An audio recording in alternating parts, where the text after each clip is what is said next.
భారతీయుడు 2 సినిమా గురించి and most importantly సినిమాలోని పాటల గురించి మనతో మాట్లాడడానికి the most happening choreographer, dance choreographer Jani master is here. Master ఎలా ఉన్నారు?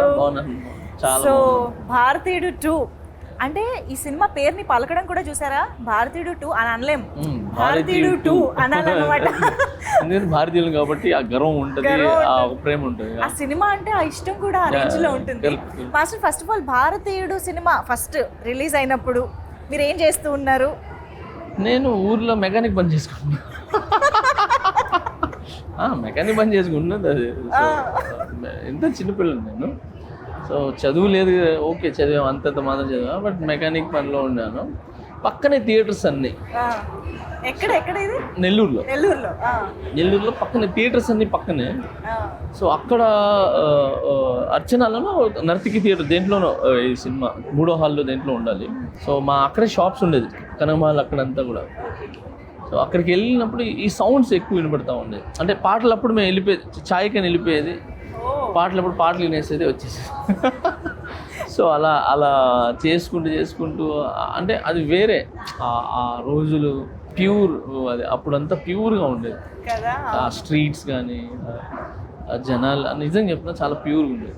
సో ఆ టైంలో ఈ సినిమా రావటం అంటే అప్పుడు కొత్త ఇవన్నీ. భారతీయుడు 2 అనగానే ఒక ముసలాయన అసలు ఎలా కొడతాడంట, మర్మకళ మీరు ఒక 3 మర్మకళ ఇది చేసి చూపించాలి. అంటే మీ నుంచి స్టెప్పులు ఎప్పుడు మేము చూస్తాం. అయ్యో నాకే మర్మకళ రాదు. భారతీయుడు సినిమా ఎన్నిసార్లు చూసాను. ఇలా అంటారు ఒకటి ఇది కూడా ఉంది. ఇలా ఏదో ఇలా పెట్టి ఇలా గుద్దితే ఎప్పుడైనా ప్రయోగించారు ఎవరి మీద? చిన్న సినిమా చూసి వచ్చిన అదే పని. చిన్నప్పుడు ఎవరైనా మాట్లాడినా ఎవరైనా ఏదైనా చేసినా అలా ట్రై చేసేది. బట్ మజాక్ రా బాబు అని చెప్పి మళ్ళీ, కానీ వచ్చేది కాదు అది మా అందరికి. అదొక ఆర్ట్. ఇప్పుడు మార్షల్ ఆర్ట్స్ ఎలాగో, సో అలాగా మర్మకళ అనేది అందులో మన ఇండియన్స్ దాంట్లో. ఇప్పుడు మార్షల్ ఆర్ట్స్ అనేది ఎక్కడి నుంచో వచ్చింది. సో అలాగా మనకు ఇక్కడ మర్మకళ అనేది మన ఇండియన్స్లో క్రియేట్ అయింది. మర్మకళ అనేది అది మన ఇండియాలో ఉండటం అనేది అది నిజంగా అది గ్రేట్గా అండ్ చాలా గర్వంగా ఫీల్ అవుతాం. అలాంటి మనకి తెలియని ఎన్నో ఎలిమెంట్స్ ఉన్నాయి, చాలా ఉన్నాయి దీంట్లో. సో భారతీయుడు సినిమా నిజం చెప్పాలంటే నాకు పాటల ద్వారానే పరిచయం. అంటే చిన్నప్పుడు సినిమా అర్థం చేసుకోలేని స్టేజ్లో we thoroughly enjoyed the songs. అప్పుడే కొత్తగా వచ్చిన టేప్ రికార్డర్లో సో అవి బాగా గుర్తనమాట. సో అలా సాంగ్స్ పరంగా మీకున్న మెమరీస్ ఏంటి భారతీయుడు 2 మూవీ? భారతీయుడు 2లో నాకు డాన్స్ పాటలు ఇవన్నీ కూడా బాగా ఇష్టమే. కానీ దాంట్లో నాకు ఎప్పటికీ గుర్తుండిపోయేది, హార్ట్ టచింగ్గా బాగా ఇష్టంగా ఉండేది, డబ్బుల్ని పడవలుగా చేసి వదిలేసి, అంటే ప్రేమ ముఖ్యము, అంటే ఎదుటోళ్ళ కళ్ళల్లో సంతోషం అది ముఖ్యం, డబ్బులు కాదురా అని చెప్పి అప్పట్లో 500 తను చేసి వదలటం అనేది, ఆ యొక్క మాంటేజ్ అనేది అసలు చాలా చాలా ఇష్టం నాకు. అందుకే పచ్చని చిలుకలకు తోడుంటే అనేది నాకు చాలా ఇష్టం. మిగతా డ్యాన్స్ సాంగ్ ఉన్నాయి, బట్ ఆ సాంగ్ అనేది బాగా ఇది తగిలేస్తుంది ఇక్కడ.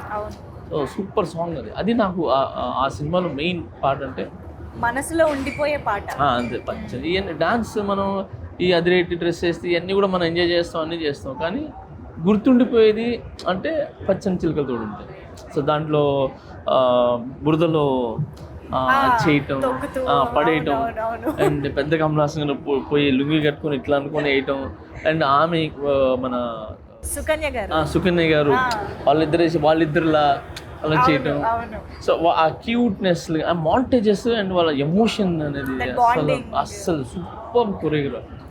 ఇప్పటికీ అలా కళ్ళ ముందు చాలా మంచి కొరియోగ్రాఫ్, నాకు చాలా ఇష్టం ఆ కొరియోగ్రాఫ్. సో ఇప్పుడు కమింగ్ టు భారతీయుడు 2, ఫైనల్గా మీరు భారతీయుడు 2 సినిమాలోని పాటలకి కొరియోగ్రఫీ చేయడం అసలు ఎప్పుడైనా ఎక్స్పెక్ట్ చేశారా? Did you? అయ్యో నేను చేయలేదు, ఇమాజిన్ ఆర్ నేను చేయలేదు.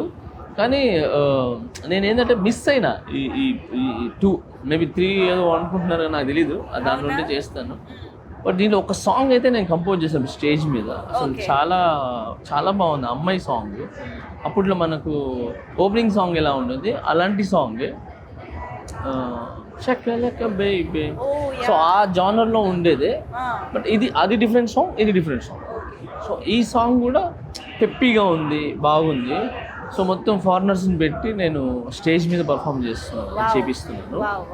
సినిమాలో ఇది నేను అప్పటికి శంకర్ గారికి నేను పరిచయం అవ్వాల. సో RC15 మనం చేసింది, చరణ్ సార్ RC15 చేసాం. దానికి ముందు 3 years ముందే పాటలు అయిపోయినాయి, షూట్ చేశారు పాటలు. అవునా? సో అందువలన నేను మిస్ అయిపోయినా, లేదంటే ఖచ్చితంగా ఈ సినిమాలు చేసామండి. బట్ శంకర్ గారి సాంగ్స్ కి ఒక స్పెషాలిటీ ఉంటుంది. ఆయన ఒక్కొక్క సాంగ్ ని చెక్కి ఒక థీమ్ పెట్టి దానికి ద మేకింగ్ లో కానీ, కొరియోగ్రఫీలో కానీ, గెటప్స్, లొకేషన్స్ అన్ని చాలా వెరైటీగా ప్లాన్ చేస్తూ ఉంటారు కదా. శంకర్ గారు ఫస్ట్ డాన్స్ ఇవన్నీ పక్కన పెట్టి, అంటే ఎవరు చూడనిది నేను చూపించాలి.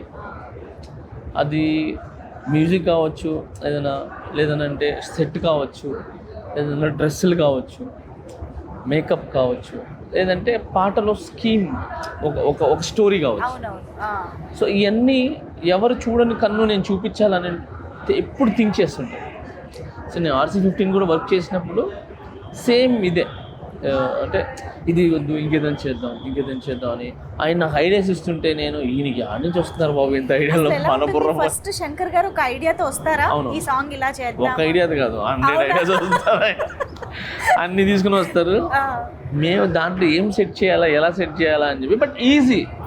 ఓకే, అక్కడ proper technician, proper hard work, talented ఉన్నాడు అనుకోండి, వాడికి చాలా ఇష్టపడుతుంది ఆయన చెప్పి, అంటే ప్యాషన్ అయిపోతాడు తనకి. ఎందుకంటే అంటే కొత్త తను నేర్చుకోవచ్చు, తను కూడా ప్రూవ్ చేసుకోవచ్చు. సో శంకర్ గారితో వర్క్ చేసే అవకాశం దక్కింది, కమల్ హాసన్ గారితో చేసే చేయలేదు. But no problem. బట్ సినిమాలో చేయకపోయినా అవును, Manifesting India 3 ఖచ్చితంగా దాంట్లో చేస్తాను, నమ్ముదాం. కలిసారా ఎప్పుడైనా కమల్ హాసన్ గారిని? బయట చాలా ప్లేసెస్లో కలిసాను, బట్ ఎక్కువ మనకు అంటే ఎప్పుడు ఒక సాంగ్ కానీ వెళ్తే మనం ఫలానా అని చెప్పి తెలుసు. నేను రజనీ సార్ని కూడా చాలాసార్లు కలిశాను, బట్ జైలర్ సినిమాలో మనం దగ్గరగా చూసి పిలిచి డాన్స్ చేయించి అన్నీ చేయించాను. సో ఎప్పుడైనా ఏంటంటే కమల్ హాసన్ గారిని బయట కలిసాం కానీ వర్క్ చేయలేదు. మీకు ఒకవేళ అవకాశం దొరికితే ఇలాంటి జానర్లో సాంగ్ వస్తే బాగుంటుంది అని ఏదైనా ఒక డ్రీమ్ అలా అనుకోవడం ఏదైనా ఉందా? నాకు కమల్ హాసన్ గారితో చేస్తే దశావతారాలు ఒక సాంగ్ చేశారు, కాంతారా లాంటి కైండ్ ఆఫ్, ఆయన చేసింది దశావతారాలు అలాంటిదే ఒకటి ఉంటుంది. సో అది ప్రాపర్గా ఇంకా ఎగ్జిక్యూట్ చేసి, అంటే ప్రాపర్గా చేయాలి అనేది దాంట్లో భలే ఉంటుంది. అది మీరు చూస్తే దాంట్లో ఉంటుంది అన్ని అవతారాలు. సో ఆ విధంగా ఏదైనా ఇంట్రెస్టింగ్గా అదొకటి. తర్వాత మాటలు కొరియోగ్రాఫీ చేయడం ఇష్టం. ఓకే, కొన్ని పిల్లవన్నీ కన్నులున్నవన్నీ ఎన్ని వగలు పోతున్నావే చిన్నారే, అంటే ఆపోజిట్ తన్న అంటే అలాంటి టాస్క్ అదొకటి. తర్వాత ప్రియతమా నీ వచ్చట కుశలమా నీ నిచ్చట కుశలమే, సో అలాంటి కొరియోగ్రఫీ చేయడం ఇష్టం. అయ్యో అది నెక్స్ట్ లెవెల్ సాంగ్స్. సో భారతీయుడు 2 సినిమా నుంచి ఒక ఆడియన్స్గా మాలాగా ఏం ఎక్స్పెక్ట్ చేస్తున్నారు, ఎలా ఉండబోతుంది అనుకుంటున్నారు? అంటే నేను భారతీయుడు 2 నుంచి నేను ఎక్స్పెక్ట్ చేసేది ఏంటంటే, ఈ సినిమాతో దాంట్లో కరప్షన్స్ ఈ సినిమా వచ్చిన తర్వాత ఆల్మోస్ట్ కొంచెం మారింది. భయపడ్డాను అనమాట కొంచెం. ఎక్కడో అంటే భయపడటం కావచ్చు, లేదా మన ఇండియా మనం చేయకూడదు అనొచ్చు, లేదంటే ఇది తప్పు కదా అని చెప్పి ఒక 100లో 10% అయినా ఇదైంది. ఈ సినిమాతో కూడా అలాంటి మెసేజ్ వచ్చి జనాలకి ఉపయోగపడి మారేది, అలాంటిదైనా మెసేజ్ వచ్చి పబ్లిక్ హ్యాపీగా ఉండి వాళ్ళ లైఫ్ బాగుంటుందని ఎక్స్పెక్ట్ చేస్తున్నాను. Amazing master, very nice talking to you. All the very best for future endeavours కూడా. Thank you so much. Thank you.